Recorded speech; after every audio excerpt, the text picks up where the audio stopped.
जयपुर नाम की एक गांव थी। उस गांव में रहती थी रमेश बाबू और उसकी पत्नी परवीन और उसकी बेटी सुमैया।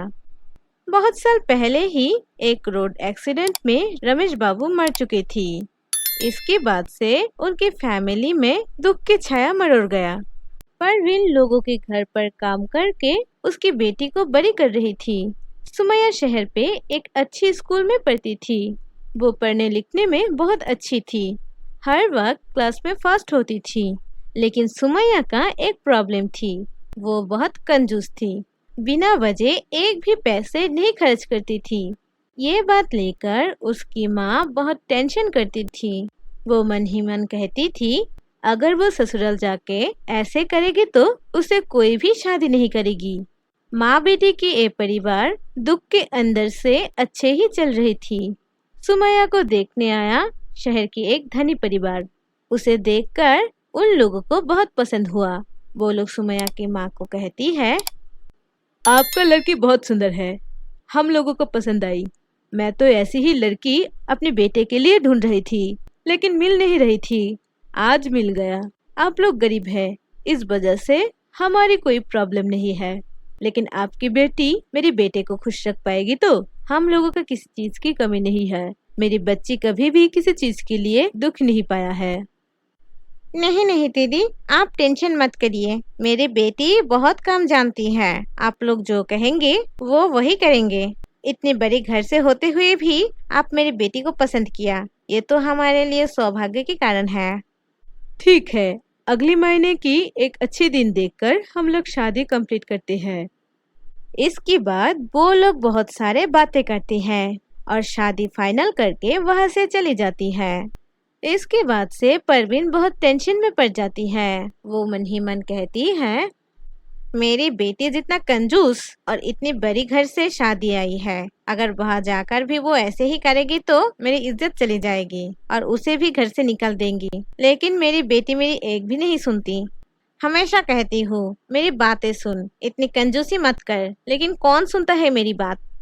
ये सब बात लेकर वो बहुत टेंशन में थी। तभी वह सुमैया आई और उसकी माँ उसे कहा, सुमैया, क्या तुम जानती हो अगले महीने तुम्हारी शादी है, इसीलिए मैं कहती हूँ तुम और कंजूस नहीं बनो। अब से हाथ खोल के खर्चे करो। तुम तुम्हारे ससुराल में बहुत खर्चे करना, ठीक है? माँ, तुम हर वक्त मुझे कंजूस क्यों कहती हो? मैं कंजूस नहीं हूँ। मैं सोच समझ कर खर्चे करती हूँ और मैं ससुराल जाके भी ऐसे ही करूँगी। मेरे पति के पैसे बेहुदा खर्चे नहीं करने दूंगी। सोच समझ के खर्चे करना और कंजूसी करने में दिन रात फर्क है।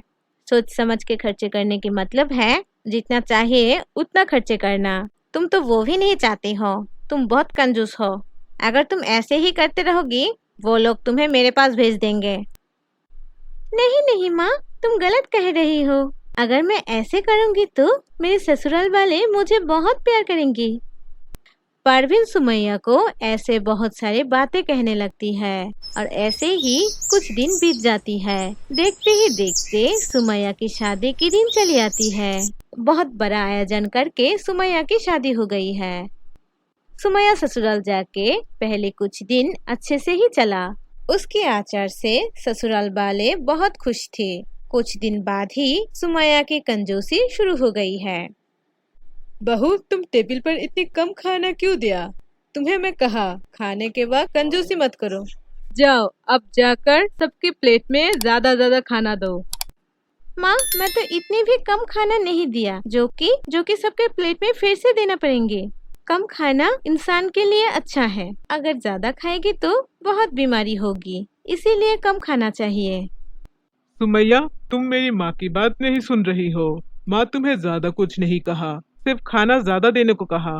तुम जो खाना दिया उससे सबके पेट नहीं भरेंगे, मेरे तो बिल्कुल भी नहीं भरेंगे। और मुझे पूरे दिन बहुत काम करना पड़ता है। मुझे बहुत शक्ति की जरूरत है। पेट भर के खाना नहीं खाना चाहिए। अगर तुम ज्यादा खाओगी तो ऑफिस में ठीक से नहीं जा पाओगी, इसीलिए मैं तुम्हें कम खाना दिया। नहीं नहीं, इतनी कम खाने से मैं बीमार हो जाऊंगा। मैं ऑफिस में नहीं जा पाऊंगा। तुम्हारे लिए मेरी नौकरी चली जाएगी। हाँ हाँ, बहुत बोल लिया। पूरे दिन मुझे बहुत काम करना पड़ती है। सब कुछ करके इतने सारे खाना नहीं बना पाऊंगी। मैं सिर्फ इतने ही खाना पकाऊंगी।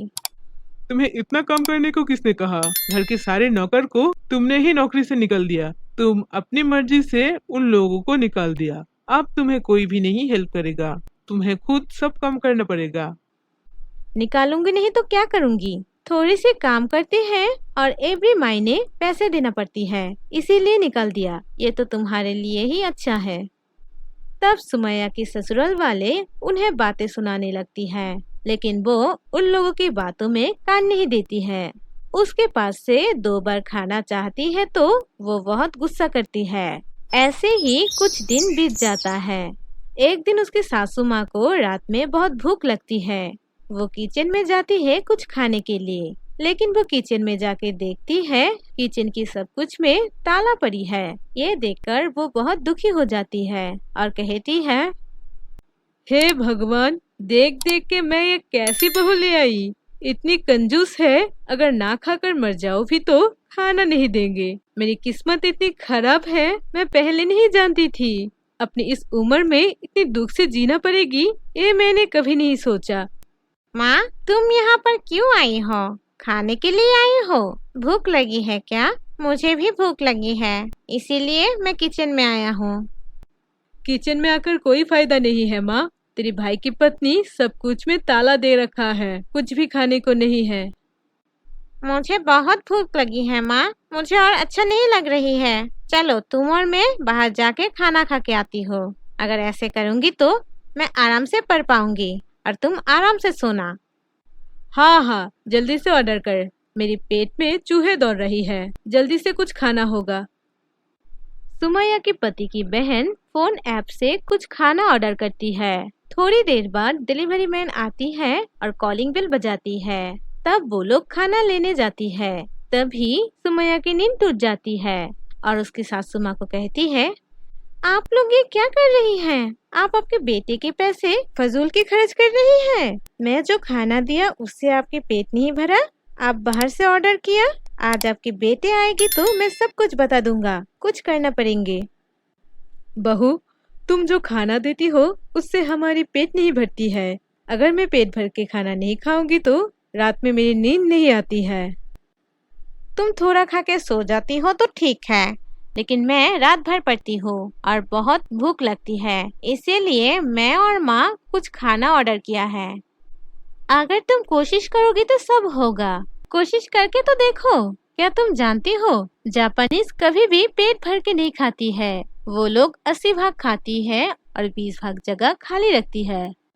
मैं जापानी नहीं हूँ, इसीलिए मैं वैसे नहीं चलूंगी। और तुम तो कह रही हो 80 भाग खाती है, 20 भाग खाली रखती है। तुम हमें 20 भाग खिलाती हो और 80 भाग खाली रखती हो। अगर ऐसे चलेगी तो नहीं होगी। आप लोग आपकी फैमिली झगड़े बाद में करिए, पहले मेरे पैसे दे दीजिए, मैं चली जाती हूँ, मेरे पास बहुत काम है। किसके पैसे? तुम्हें एक भी पैसे नहीं मिलेगी। तुम खाना लेके आई हो, तुम्हारी खाना तुम ले जाओ। ये कैसे बात है? आप लोग ऑर्डर किया है, अब आपको ये खाना लेनी पड़ेगी। मैं आपके घर तक खाना देने आया हूँ, ये खाना नहीं लौटेगी। जल्दी से पैसे दीजिए, बहुत रात हो गई है, मुझे अब जाना होगा। चुपचाप पैसे दे दीजिए। हाँ बहू, पैसे दे दो, उसका कोई कसूर नहीं है, हम लोग ऑर्डर किया है, ये तो उसका काम है। पैसे दे दो, अगर नहीं दिया तो उसकी बॉस उसकी मायने से कट लेगा। दे दो पैसे। सुमैया तब पैसे दे देती है। फिर वो लोग अच्छे से पेट भर के खाना खा के सो जाती है। कुछ दिन बाद अचानक सुमैया बहुत बीमार हो जाती है। सुमैया को हॉस्पिटल ले जाती है। तब डॉक्टर कहती है वो प्रेग्नेंट है। ये बात सुनकर घर के सारे लोग बहुत खुश होती है। वो लोग सोचती है उनके रिलेटिव को लेके उनके होने वाली बेटे को आशीर्वाद देगा। सुमैया तब उसके पति को कहती है कम खर्च करना और कम लोग को इनवाइट करना, लेकिन उसके पति उनकी एक भी नहीं सुनता है।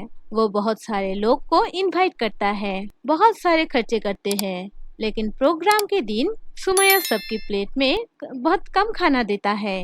ये देखकर उनके रिलेटिव खाना नहीं खाकर गुस्सा होकर चली जाता है। तब उसके पति कहती है, ये तुमने क्या किया सुमैया? तुम मेरे रिलेटिव को इनवाइट करके उन्हें अपमान किया। तुमने ठीक नहीं किया। क्यों तुमने ऐसा किया? बताओ बताओ मुझे। मेरे होने वाले बेटे के लिए मैं सबसे आशीर्वाद लेने के लिए ये सब किया, लेकिन मेरे बेटे को कोई नहीं आशीर्वाद किया।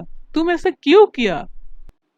मैं जो किया हूँ वो मेरे बेटे के बात सोच के ही किया हूँ। अगर इतने पैसे खर्चे करेंगे तो मेरे बेटे के लिए कैसे खर्चे करेंगे? और तुम्हारा ये कैसे रिलेटिव है? अगर खाएगी तो आशीर्वाद करेगी, नहीं खाएगी तो आशीर्वाद नहीं करेगी। ये सब कह के सुमैया वहाँ से चली गई। ऐसे ही कुछ दिन बीत गया। सुमैया और भी ज्यादा बीमार हो गया है। उसके पति और ससुराल वाले उसे बहुत अच्छी क्लिनिक में भर्ती करवाई। सुमैया की जब होश आती है तब वो कहने लगती है, हाय हाय, इतने पैसे खर्चे करके मुझे इस क्लिनिक में भर्ती कर दिया। मुझे जल्दी जल्दी सरकारी अस्पताल में ले जाओ, वहाँ कम खर्चे होगी। सुमैया के पति उसे बहुत समझाने की कोशिश करती है, लेकिन सुमैया एक भी नहीं सुनती है। तब वो लोग सुमैया को लेकर सरकारी अस्पताल में जाती है। वहाँ भर्ती करने के बाद सुमैया की ट्रीटमेंट शुरू होती है। ट्रीटमेंट करके डॉक्टर सुमैया के हस्बैंड को कहती है, सॉरी, आपकी बहू के पेट में जो बच्चे थे वो अब जिंदा नहीं है। आपकी पत्नी अच्छे खाना नहीं खाए थे, इसीलिए आपका बच्चा मर गया है। प्रेगनेंसी के समय बहुत ज्यादा और अच्छे अच्छे खाना खाने की जरूरत है। आपकी पत्नी वो नहीं खाया, इसीलिए हम लोग आपके बच्चे को नहीं बचा पाया। सुमैया के पास तब उसके हस्बैंड और ससुराल वाले गया। तुम्हारी इस कंजूसी की वजह से आज मेरे बेटे दुनिया पे नहीं है। मेरे पहले बच्चे की ये हालत हुआ। तुम कंजूसी कर कर बहुत कम खाना खाया, मेरी बेटे ना खाकर मर गया। अब से ऐसा नहीं चलेगा। मैं तुम्हें डिवोर्स दे दिया। अब से मैं तुम्हारे साथ नहीं रहूंगी। सुमैया उन लोगों से माफी मांगा, लेकिन किसी ने भी उसे माफ नहीं किया और वहाँ से चला गया। सुमैया ठीक होकर घर पर चली आई। उसके बाद से वो अपने मन दुखी करके बैठी रहती थी।